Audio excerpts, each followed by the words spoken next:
కేసీఆర్ సభలు అంటేనే ఒక జోష్ అన్న. అందులో మీలాంటి కళాకారులకు, మీలాంటి కవి హృదయం వల్ల చాలా ఇష్టమైనటువంటి. ఎట్లా ఉంది ఈ సభ చూస్తుంటే? ఏమనిపిస్తుంది? ఈరోజు కేసీఆర్ మళ్ళీ రావాలని చెప్పేసి ప్రజలు కూడా కోరుకుంటా ఉన్నారు. నిజంగా మీలాంటి కళాకారులు ఏం కోరుకుంటారు? ఇట్లాంటి సభలు మనకు ప్రజలకు ఏం తెలియజేస్తాయంటే అన్న, మళ్ళీ మంచి రోజులు రాబోతున్నాయి తెలంగాణకు అని ఒక సంకేతం ఈ సభ ద్వారా తెలుస్తుంది అన్న.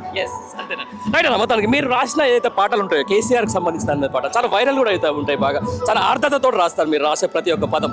అంటే నేను అనేది ఏంటంటే, ఇప్పుడు కేసీఆర్కు తెలంగాణకు అవసరం మరొకసారి ఉన్నదంటారా? ఖచ్చితంగా ఉందన్న.